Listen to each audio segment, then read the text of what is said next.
Protected Speech with Ravi Kapur and Jonathan Choe. Greetings, everyone. Alongside Jonathan Choe, I'm Ravi Kapur with another edition of Protected Speech. We're going to now follow up on a program we did a couple of episodes ago because we've had some developments, and this topic is caste, which is difficult to talk about on television or in any form of media. But I wanted to follow up because I think there's been some interesting dialogue in this, and also we'll have a guest in just a bit, Pundit Satish Sharma, who has written literally the book on caste, and he's going to give us some more context. But I want to go back to the situation that took place in December, where Brown University decided to put a caste provision as part of their non-discrimination policy. It got some backlash because Brown was the first Ivy League university to do that. It was kind of a blanketed policy across the entire university.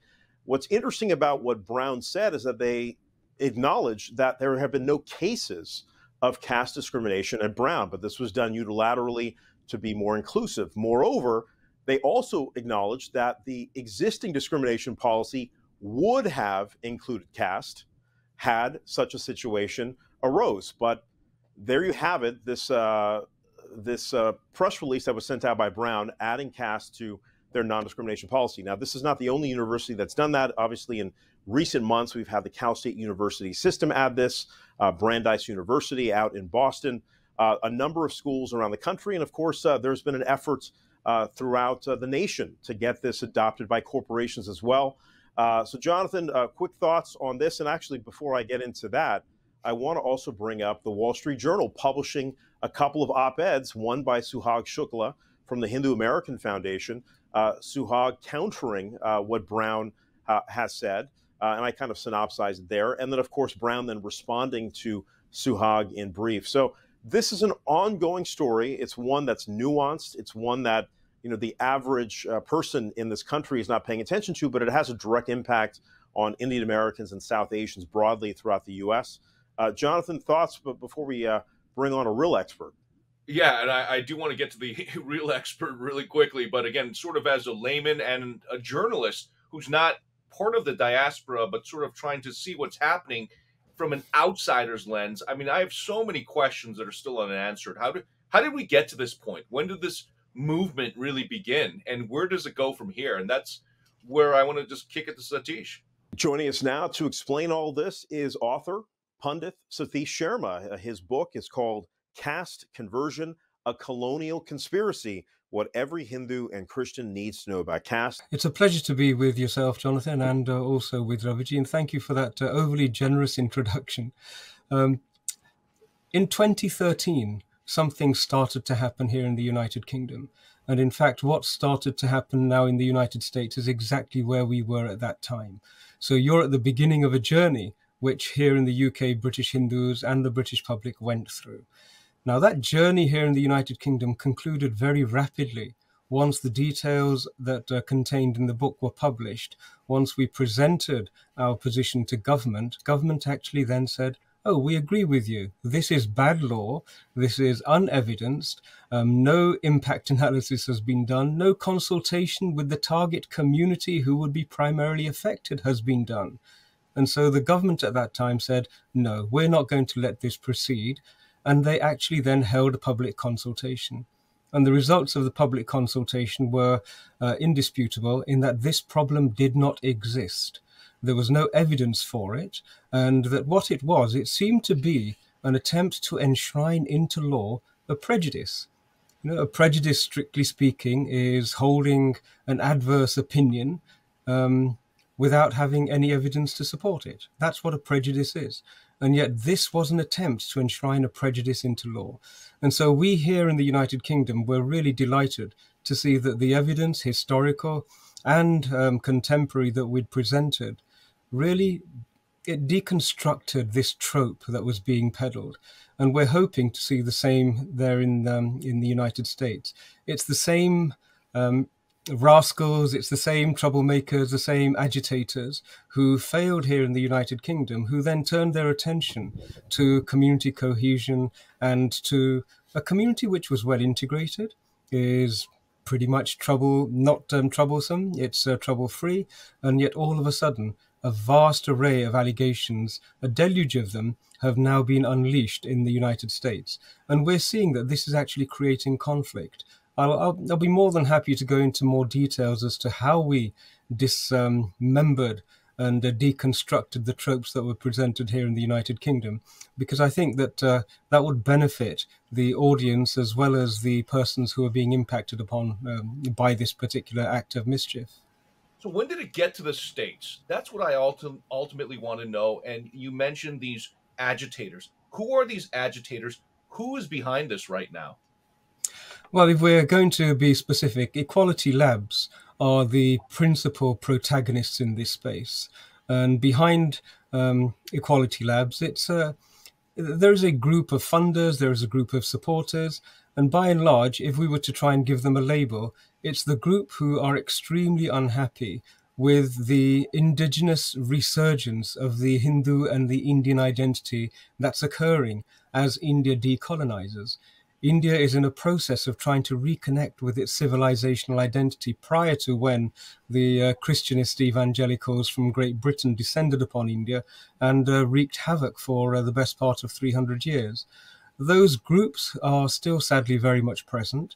They have vested interests in ensuring that the indigenous identity in India doesn't manage to reintegrate itself and doesn't start to openly talk about what was done to it. And so this is why we're seeing a global resurgence of this. It's a valid question which I put to the both to the church and also to the legislators. I asked them, there is so much in India. How come even an individual in the remotest part of the United States has heard of the word caste? You know, this doesn't happen by coincidence that a particular word or a trope appears without significant force. And there is the evidence is there to support that this has been deliberately proliferated. In fact, to really understand it, I think it helps to bring to bear an understanding of Goebbels' rules about propaganda. If you have a look at how propaganda and hate speech and hate tropes are created and then proliferated, all of a sudden, this whole exercise starts to take on a different shape. And then I think you start to see clearly the intent as well as the actors behind the intent. Well, Pundit Sharma, you brought up a group that we've been covering for the last few years, Equality Labs, and we actually had a chance to have a conversation with the principal of Equality Labs, the founder and the executive director, Tenmosi Sunarajan. We got a chance to catch up with her after she won an award at the South Asian Bar Association. It was a social justice award, and in the aftermath of receiving that on stage, we had a chance to talk to her. I wanted to play a couple minutes of her comments to us after she received the award, and get your thoughts on what she's saying and the validity of her of this discussion, because it's widespread, and again, she has incredible influence here in the U.S. amongst a number of these organizations. Let's take a look at what Tenmosi Sunarajan has to say. Talk a little bit about, most recently with the Google talk and everything that's come down the pipeline with the Santa Clara Human Rights Commission. Equality Labs has, some would describe as a controversial relationship within the South Asian community. How do you navigate that, and how do you, counter those who say that, it was specifically as it relates to Google, it was said that the work that you're doing is divisive. So how do you counter that? Well, I think we've always seen civil rights struggles be met with a small group of bigots, people that want to stand, opposite to the progress. And I think what's fascinating at this moment right now is that just like this award, there are millions of South Asian Americans that want to see caste discrimination end. So unfortunately, while there are those who are unhappy with Dalits being given equitable access to American institutions, overwhelmingly the South Asian community is unified in order to be able to add caste as a protected category. Why add caste as a separate protected category? Well, clearly, from our own data, we know that 1 in 4 Dalits experience physical and verbal assault, 2 out of 3 workplace discrimination, and 1 out of 3 educational discrimination. So there are times when our civil rights codes are not sufficient to meet the needs of communities that are facing deep and grave discrimination. So when we add caste as a protected category, caste-oppressed people are able to get our equal access under the law. And frankly, just my own experience at Google proved that. When I got this award, I was in a safe house because of bigots that wanted to make sure Dalit women couldn't come out and talk about the experiences we face around discrimination. So this is a civil rights journey that will not be denied, and I really encourage even those that feel threatened by the prospect of Dalits achieving equity, join us, because we do not want to pass this scourge to the next generation. Yeah, Dalits are obviously a micro minority, and so are the larger South Asian community, the Hindus, the Muslims, the Sikhs within this community. We are all still minorities in this country. So how do you reconcile the fact that bringing caste as a protected category could potentially, disadvantage the Hindu American community, or the Sikh American community, or the Muslim American, the South Asian Muslim American community, which all have their versions of caste in it? So civil rights laws are not set up to disadvantage any community. They're actually set up to ensure access for all communities. And with each of these multinational corporations, they already have caste as a protected category for their South Asian countries. They have simply omitted it for their North American divisions, even though they have high amounts of South Asians. But for a company like Google, that makes no sense. One team might have members in India, in the United States, and in Europe. So you should have one policy that addresses all of those communities, and we shouldn't have patchwork policies, because otherwise the companies are failing their duty of care towards caste-oppressed communities and religious minorities. Pandit Sharma, thoughts on what Tanmosi Sundararajan had to say there? Where does one begin? Okay, firstly, we reached out to the groups who were here in the United Kingdom wanting to enshrine caste into law. We repeatedly said, come and talk to us. If this phenomenon does exist, the first step should be, come and sit around a table with us, tell us what's happening, give us the evidence, because according to our lived experience in the United Kingdom, and when I say lived experience, I've been here for 55 years. I've worked with over 400 temples up and down the country. We have never had an instance where somebody has come forward and said, I've been denied entry or I've been discriminated in the public sphere or indeed in the private sphere on this basis. So we appealed to them. We said, come and sit and talk with us. They didn't do so. They refused to. Here in the United Kingdom, we have a community who notionally, according to the framework that Equality Labs are putting forward, would be classed as Dalits. And we reached out to that organization, over 27,000 members of this organization. And the response from their president was to us, we don't think of ourselves as suffering. Why on earth should we say we now want to subscribe to this sort of a framework? Our children are lawyers, they're financiers. Why on earth would we want to be bundled up into this little victim group that this group are talking about? And in fact, their contribution was one of the key determinants which empowered the government to reject this out of hand. And I also know that in the United States, there are groups which are in exactly the same position who say, stop pushing us into this pigeonhole. So there is an issue here. Somebody who genuinely wants to resolve a problem, you would sit down with the groups or the persons who are actually causing you a difficulty. They have not done so. Nowhere have they done so. What they have done is they have rushed with allegations, with stories of victimhood. This young lady has just said that they are subjected to physical abuse on the basis of some sort of an identifier in the United States. I would love to see the evidence. Has any person actually come forward in the United States and said, I have been physically targeted and abused because of my identity? Has it been proven? Has it come in front of justice? You see, the bigger picture is that you have United States citizens, and the benefits of being a citizen in a country is that you're entitled to equality in front of the law. And those citizens who are Hindus in the United Kingdom and in the United States are actually being deprived of their right to be treated as innocent prior to being proven guilty. This was also a fundamental aspect of this attempt to enshrine the notion of some hierarchical system into law, and that was also accepted by the legislators. You know, we all have a desire not to see anybody suffer in the manner in which has been described.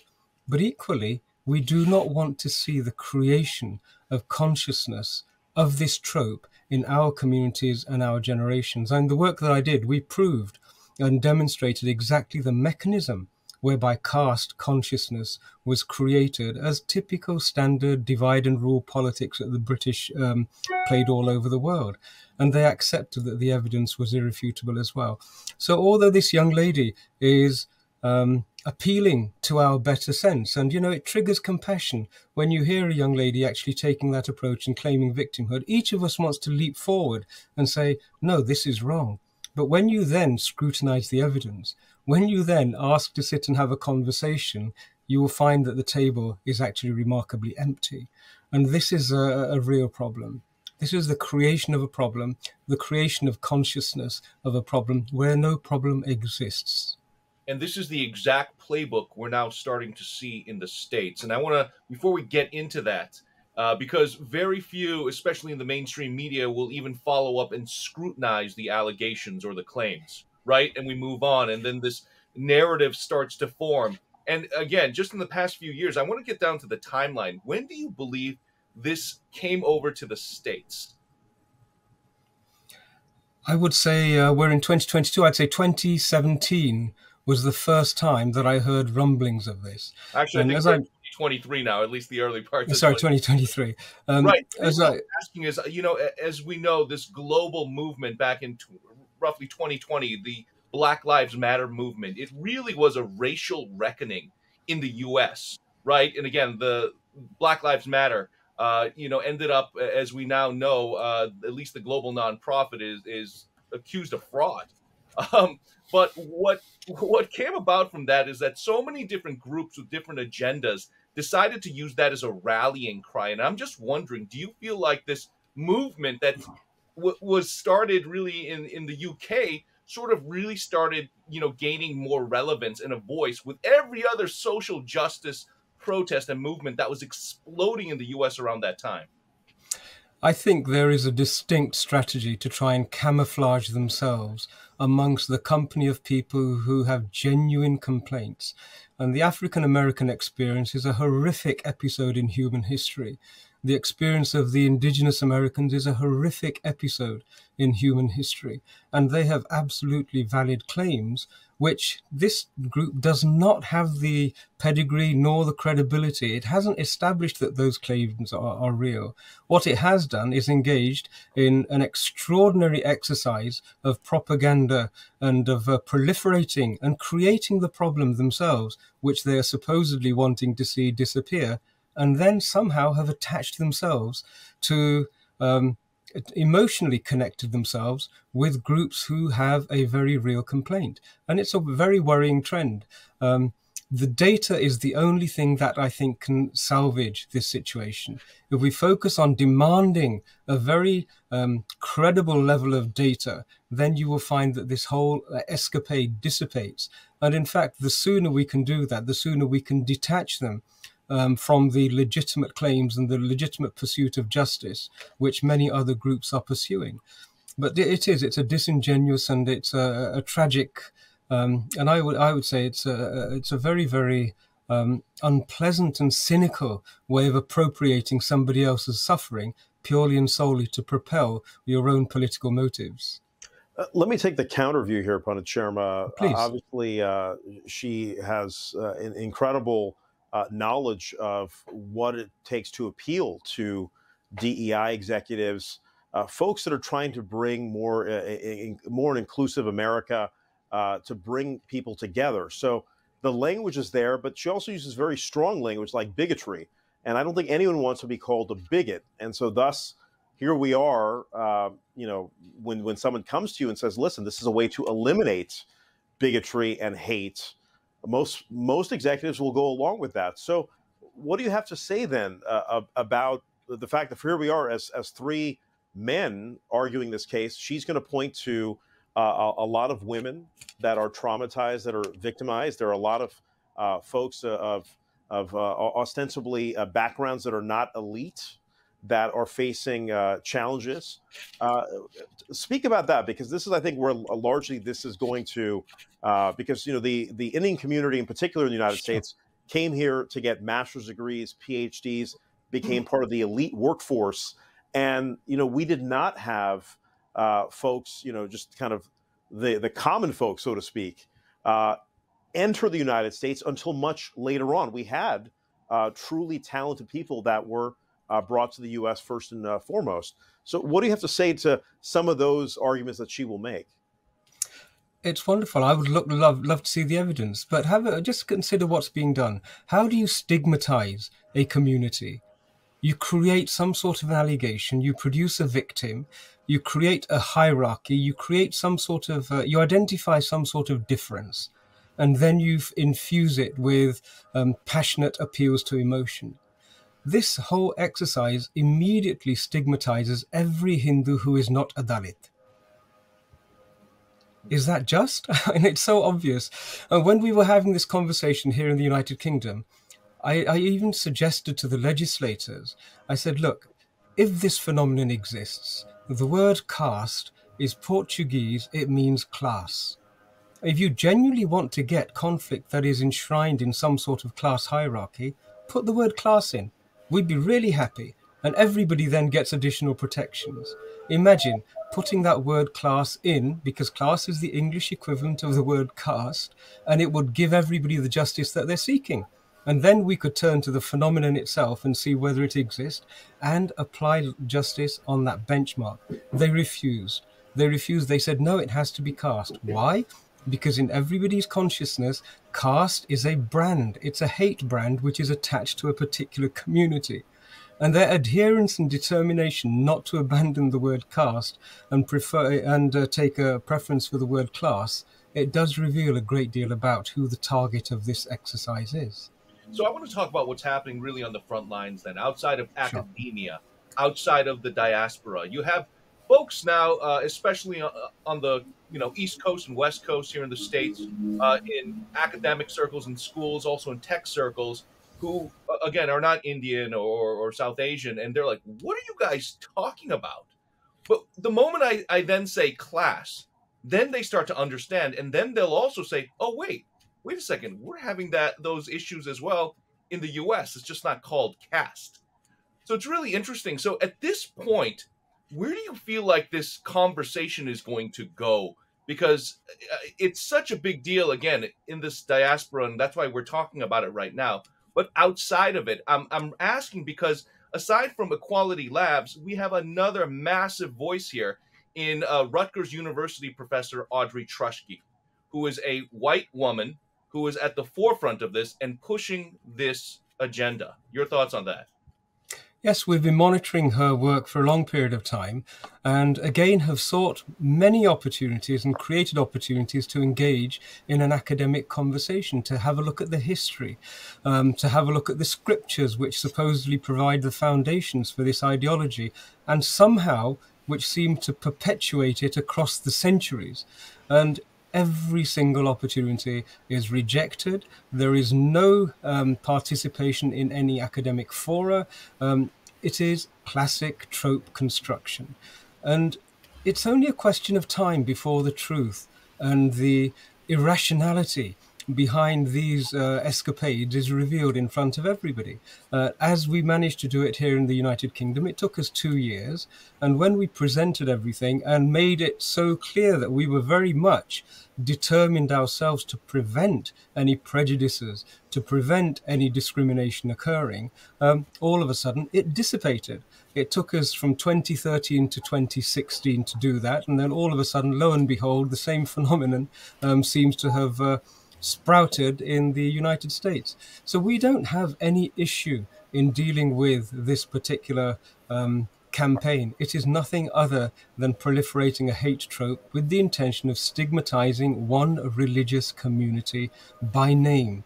And like all hate tropes, I think when they are subjected to the scrutiny of wise, calm, genuinely independent, unbiased scholars, academics, and litigators, they dissipate, and this too will dissipate. And personally, I think it's a wonderful thing. If it dissipates in the United States, then we will see this whole campaign, this pogrom of stigmatization of the Hindu community collapse globally. Well, it's been a fascinating debate, and I wanted to go back to what Tanmosi had said in that soundbite, because she just a few weeks before we did that interview, she was disinvited from speaking at Google. Now, she was invited to speak at Google through their news division, and they had, I believe, an Indian American woman who was involved in the news division, Google News, which is very influential globally, have her speak, and then she was disinvited because it could cause some, obviously discord amongst the Google staff, of which there are many South Asians, and she was able to, obviously she protested that, but nothing came of it. But it's an interesting playbook which is going on in terms of reaching out to these tech companies which have outsized influence, which also have a ton of Indian American staffers. Can you speak to the fact that she mentioned that there's a lot of companies that are working in India, for example, that have caste discrimination laws on the books, and she says they're not being ascribed to the United States, and she wants them to be. What do you have to say to that aspect of what she has to say? You see, discrimination amongst classes in India has been part of statute and law for a long, long period of time. I think way before even independence, there were statutes covered this particular issue, even though there was no evidence that this was occurring. Remember, for 75 years, India has had a policy of positive discrimination, supposedly, to make some sort of restitution for ancestral, imagined, unrecorded transgressions that were being inflicted by a 2.5% community on the rest of the 97% community of India. So India's situation is, that's been dealt with entirely. But just turning back to this Google issue, how wonderful would it have been if she had actually been allowed the opportunity to speak, but there had been somebody to present a counter narrative as well? That would have been a genuine engagement. That would have been truly two persons both wanting to ensure that injustices didn't occur, having a conversation, looking for a particular solution. But that doesn't happen. This is a hallmark of the manner in which this campaign has been conducted. It is an attempt to appeal to emotion because the evidence is lacking, and it's a very, very fragile pogrom that they've put together. Jonathan, I think you really touched on this right at the beginning when you said this follows a profile. It's a symptomatic, it's a strategy, isn't it, which is rolled out time and time again. If you can identify any group as a victim in some way, shape or form, then the onus seems to be no longer upon you to prove the victimhood status that you have adopted, but the onus seems to be being pushed on people to prove their innocence.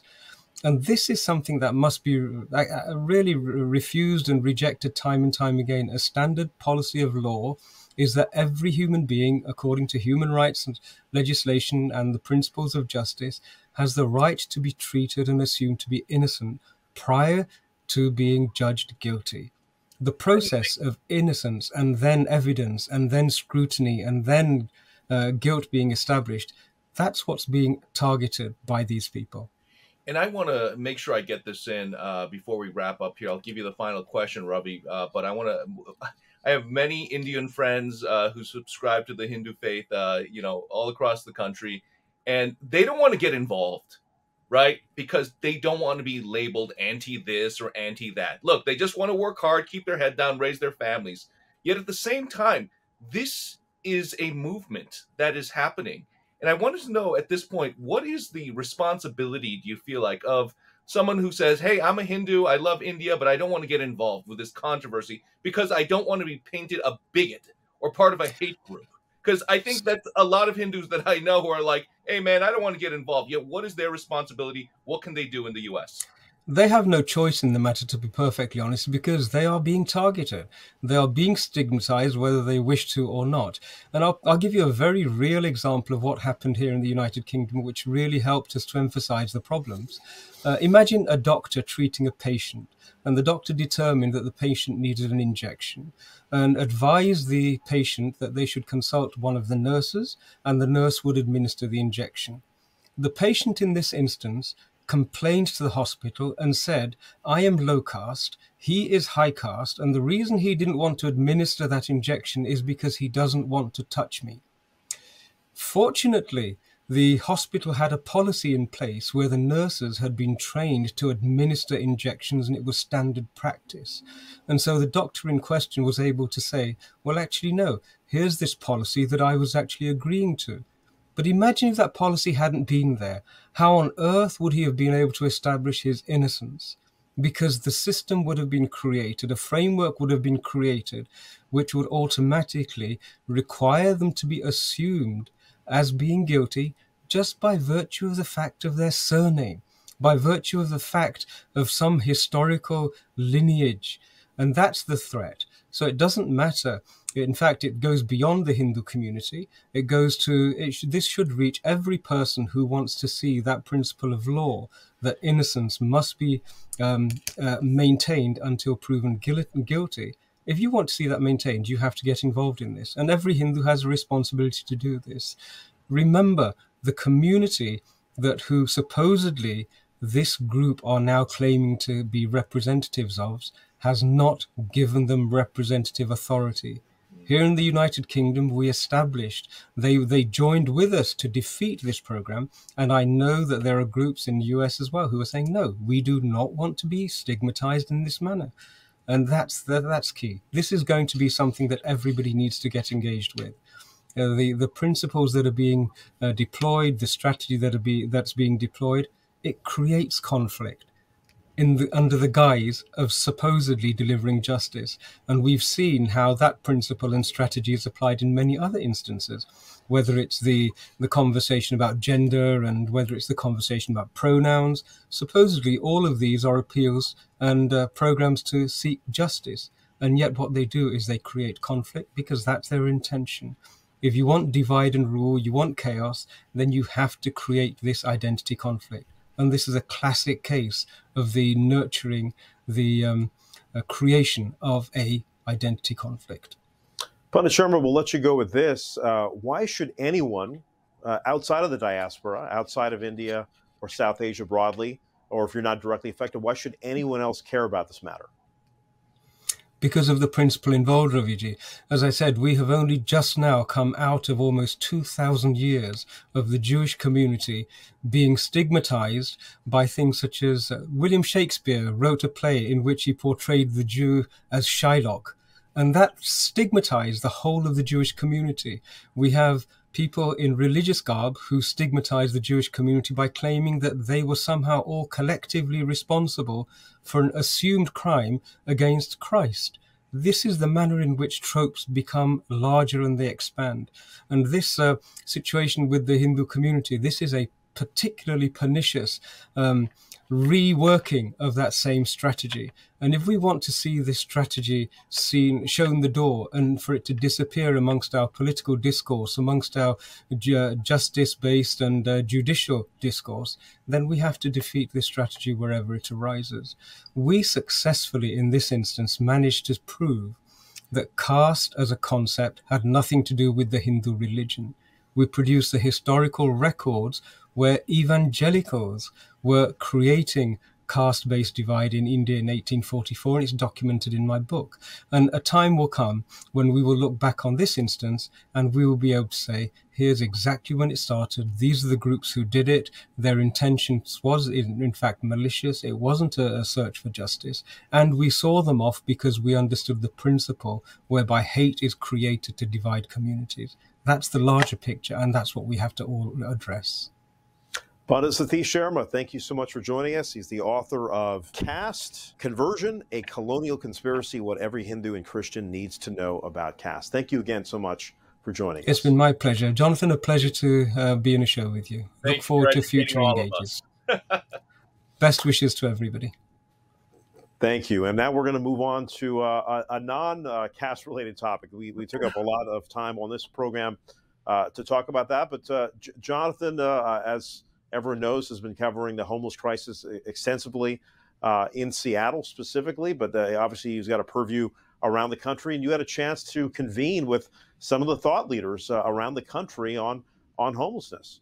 Yeah, it was a real privilege to be invited to this initial gathering of thought leaders, academics, activists, homeless outreach groups, people with this lived experience, formerly homeless, recovering addicts. And this coalition formed really in response to what we're seeing on the streets of the West Coast, the Pacific Northwest, and even some of the larger cities on the East Coast like New York and Philadelphia. The homeless crisis, the drug addiction crisis, the fentanyl pouring over from the borders, from China, from Mexico, really destabilizing this country, and the current policies just not working.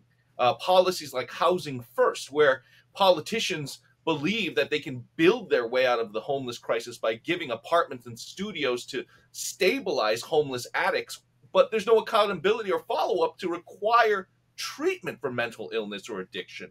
So this coalition got together to say enough is enough. What is going to be the counter to this harm reduction narrative where this massive multi-billion-dollar lobby is just giving away needles? You know, we heard about needle exchange. It's not a needle exchange. It's a one-way street. And that's why if you go to any homeless encampment in San Francisco, Sacramento, Seattle, Portland, New York, you're going to see needles and pipes strewn about everywhere. And now this scourge of fentanyl with the foil just floating around the streets of Seattle like leaves blowing in the wind. This coalition said, look, we've got to take matters into our own hands. We cannot allow this harm reduction, housing first lobby and the current policies to continue, because this country is going to be in decay. So I saw firsthand what was happening. So we'll see where this goes. Yeah, and who brought this coalition together, and what is the intent? Is there an action plan moving forward? Yeah, it was so early. It was just, I had a privilege to kind of be a fly on the wall, just kind of this brainstorming session. But a lot of heavy hitters in this space. Michael Schellenberger, the author of several books, including San Francisco. He was also invited in to drop one of the Twitter files by Elon Musk. So he's sort of brought this group together, and through his contacts, as well as an outreach group here in Seattle called We Heart Seattle. They just this grassroots organization led by Andrea Suarez, this rocket of energy, just taking matters into her own hands as she saw the city lawmakers and policymakers just failing to address the homeless crisis.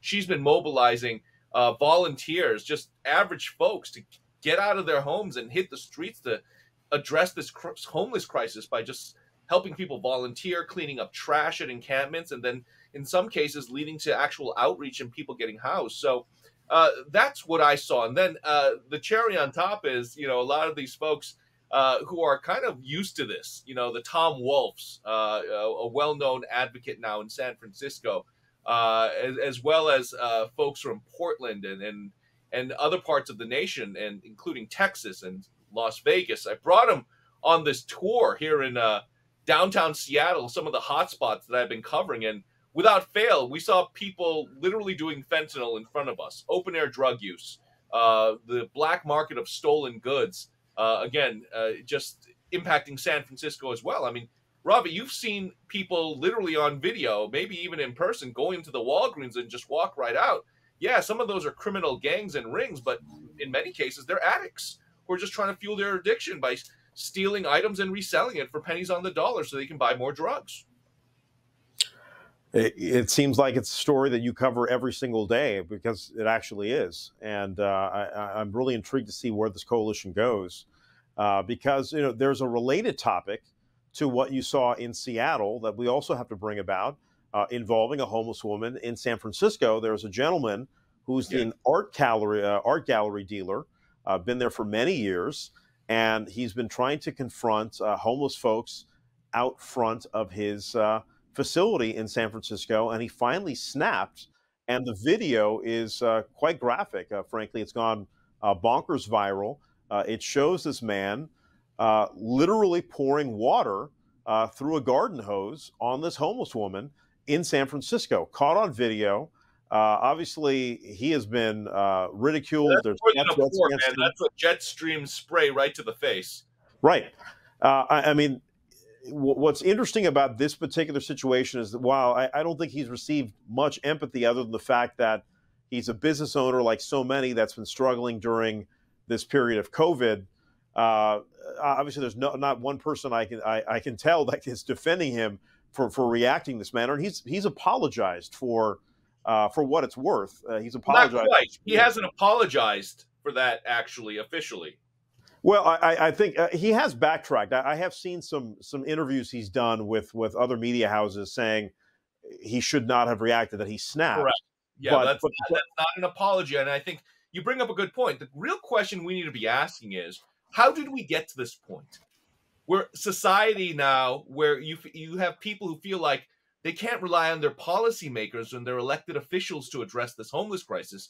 So they have to take matters into their own hands. Again, the backstory is not just some random guy who, I believe his name is Collier Gwynn, the owner of this art gallery. I mean, he said it now. This has been going on for weeks. The same homeless woman, clearly who has an addiction issue or mental illness, in the same spot harassing customers and people walking by. And he just snapped. Enough is enough. The fact that we've gotten to this point, that society, that our lawmakers, our policymakers, elected officials are allowing it to get to this point, I think that's the real question that needs to be asked, not just the actions of this gentleman and unfortunately this poor homeless woman who just is a victim here as well. Right. I mean, prior to this modern era, I mean, was there a lot of vigilante justice in the past? I would say yes. There's a lot of people who take matters into their own hands if law enforcement is not doing the job. And look, I'm a San Francisco native, but I am greatly disappointed at how they handled this. The homeless woman in question needs to get help. And this gentleman who's trying to keep his business going shouldn't have to go for weeks at a time trying to handle the situation in front of his business. But of course, the government in San Francisco has been non-responsive, and it's greatly disappointing, and he should not have done that at all. We'll see what the fallout is. Obviously, I think it's going to be very hard for him to conduct business moving forward, and we'll see if he gets charged. Well, the online trolls are just decimating him right now. His Google, 5-star reviews gone down to like 1 star. And, sure. Obviously you have everyone coming out of the woodwork, some calling him a monster, but others calling him a hero for essentially doing exactly what others have always wanted to do, but just haven't had the guts. Look, I want to be very clear. I'm not for this type of behavior at all. I don't believe in taking matters into your own hands in this manner. I mean, it was cold. It was 49 degrees. But I understand at the very least why this business owner did this. I don't condone it. I'm not here to justify it, but I understand. This goes back to what we were talking about earlier. The current policies are not working. The housing first, the harm reduction, it's not working. If it was working, you would see the streets of San Francisco, Seattle, Portland clear. But it's not. The crisis is getting worse. Yet why do we keep throwing billions of taxpayer dollars at the same solutions that are not working? There's no accountability whatsoever. That's the question we need to be asking. At the end of the day, this man, Collier Gwynn, this homeless woman, they are dealing with failed policies. Now to a somewhat related topic, another episode of AAPI hate. We had, an episode of a gentleman snapping in San Francisco. This is another Bay Area incident involving 2 people sitting at their table at an In-N-Out, filming a TikTok, which admittedly, maybe we're not of the generation to film our food on TikTok, but these young people were filming a TikTok, discussing their food, and apparently it offended this guy who's not from the Bay Area, And but to the point where they felt threatened. Yeah, it's stunning that someone would feel so upset by 2 people talking to their cell phone in this day and age, but here we are. And so these young people, a young Korean woman posts this TikTok about being harassed, and obviously it goes viral. And the man actually ends up getting arrested. The gentleman in question harassing these 2 people sitting there with their food, it has now received charges. And yet another episode of AAPI hate that we've been documenting here on this program, again sponsored by the California Public Library. This segment, Jonathan, I mean, this keeps happening. It's part of the reason we're highlighting it on every program. But it's stunning to see people who are just minding their own business getting harassed in this way. Yeah, and I just want to add that you say harassment. To be really specific, he allegedly threatened to spit in their face, yelled homophobic slurs, threatened them, and he didn't do it to just this couple. He did it to other Asian Americans in the restaurant as well, apparently. So This is ongoing. I'm glad that we live in the age of social media now, because I can't imagine. The data shows Asian Americans, especially seniors, due to language barriers, stigma, tend to not report these hate incidents as much. But in this age of social media, you better be careful, man. And everyone's got a phone, and the moment you go off, you're likely going to get recorded. So, again, I'm glad these two young folks are okay. I'm sure rattled after this incident, but Asian hate is alive and well, and that's why we're still in business. That's why we have this segment, man. It's wild. I mean, just completely innocuous, something that you see 100 times. People are filming TikToks and they're taking videos of themselves, taking selfies, and this guy had a problem with it. But and trying to enjoy a burger and fries, right? Just ridiculous stuff. But once again, we have to spotlight it. Well, this has been an interesting edition of Protected Speech. For Jonathan Choe, I'm Ravi Kapur. We'll see you again next time.